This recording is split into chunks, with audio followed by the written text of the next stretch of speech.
এই বাইরে আমার এখানে নিয়ে আসলাম কাজের জন্য। এই যে এইমাত্র আইসা আমার এই স্টেশনে নামছে, এখন বাইরে আমি বাসায় নিয়ে যাবো। এই দেখেন এই ভাই নিয়ে আসছে। ভাই আপনি ইতালির কোন শহর থেকে আসছেন? কাতানি সিত্তা থেকে আসছেন। বাড়ি দেশের বাড়ি নারায়ণগঞ্জের। এই বাড়ি ছিল নারায়ণগঞ্জের বাড়ি। তো বাইরে নিয়ে আসলাম আমার এখানে।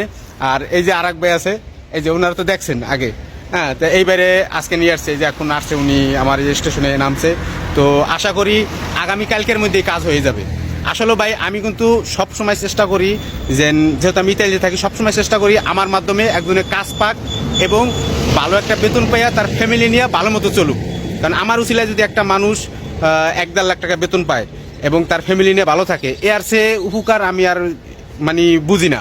তো যাই হোক, আমি এটা করে আমি শান্তি পাই। আমি কোনো টাকা পয়সা নেই না। একটা কথা বলি, আমি কাজের বিনিময়ে কোনো টাকা পয়সা নেই না। যদি কেউ টাকা পয়সা চায়, টাকা পয়সা দেবেন। আচ্ছা ভাই, আপনার কাছে কোনো টাকা নেওয়া হয়েছে কাজের বিনিময়ে? হ্যাঁ, আমি কোনো টাকা পয়সা নেই না। আপনাদের বাস্তবে দেখানোর চেষ্টা করি। আমি যা দেখাই সব বাস্তবে দেখানোর চেষ্টা করি। আসেন আমরা একজন আর একজনের পাশে থাকি।